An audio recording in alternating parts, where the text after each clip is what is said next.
Hey everyone, we're here at Computex 2018, currently at Caseking's booth, where Der8auer has a few products to show, including RGB water.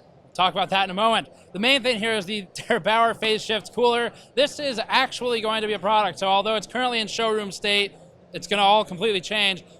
In theory, you should be able to buy this by end of year. So we're going to be talking about this, and then also some Novec fluid cooling in the pressurized system in front of me. Before that, this video is brought to you by Thermaltake's View 37 case. The View 37 focuses on highlighting custom PC builds with its full panoramic window and tinted front acrylic.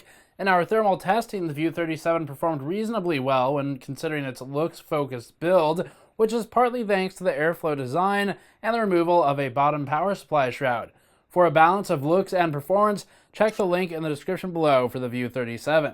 So for the Der8auer Phase Change Cooler, main thing here, first of all, there's a block on top of the CPU, of course, just like any other CPU cooling block, and currently there's a 7920X in there. It's running about 140 watts. So for performance, this isn't just an outright performer. It's got a couple of other things they're going for rather than just raw thermal performance, but there should still be some advantages. What's happening is, rather than using a Novec fluid, which is a restricted substance, can't sell it in all regions, it's got PFCs in it, so they're not using Novec, they're using something else that they can't tell me about, but the concept is the same. It's a phase change coolant, so as it boils, it turns into a gas, comes up this giant pipe here, which this will be smaller later, I'll tell you more in a moment, comes up the pipe, up here into a tank, and actually if you look inside of the tank, on the bottom there's a window, you can see where the gas condenses, turns back into a liquid, and comes back down the tube into the block.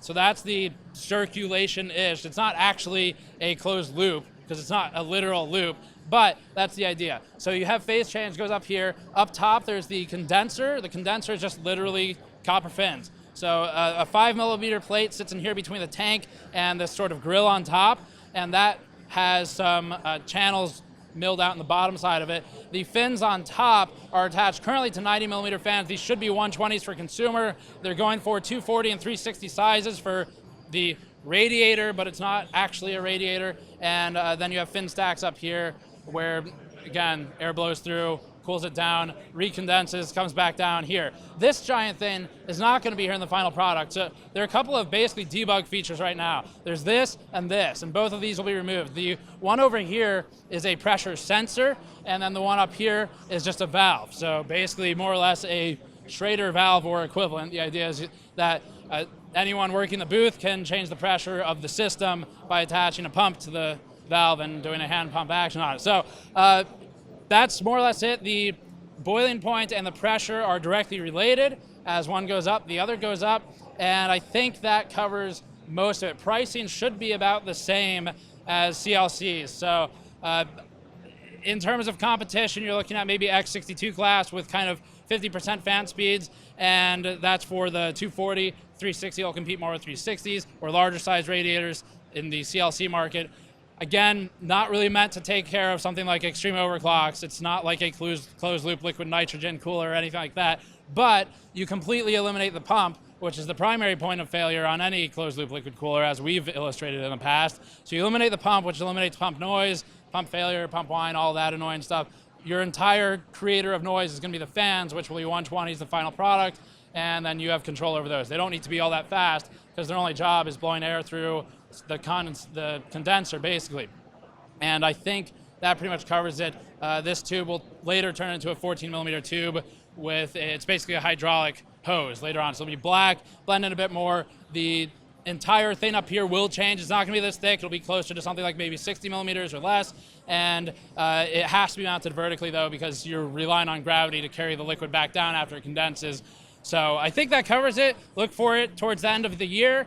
And if I missed anything, we'll have an article below where it'll have some more information. As for this thing in front of me, so on top of this one, it looks like a standard closed or a custom loop on top using EK parts.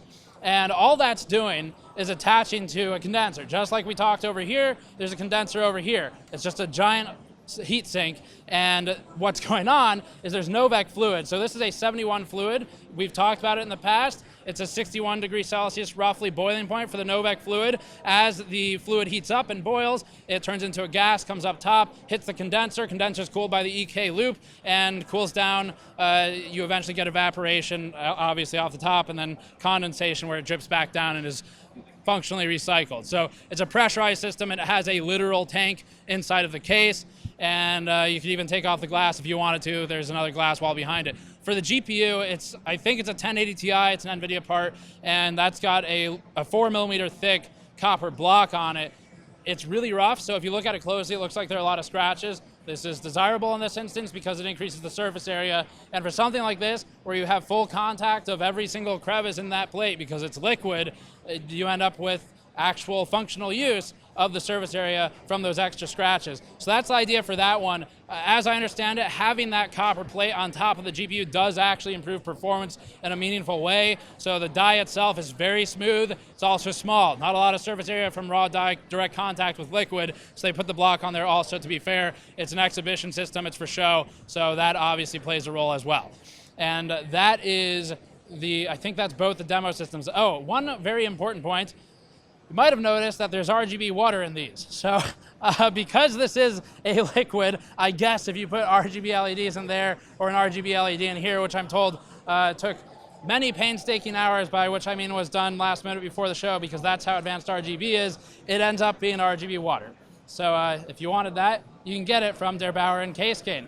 Keep an eye out for more coverage from the show. As always, patreon.com/gamersnexus helps out directly. Go to store.gamersnexus.net to help us out directly there as well. Or check out our Leon Lee coverage earlier this week where Der8auer had a cameo. Subscribe for more. I'll see you all next time.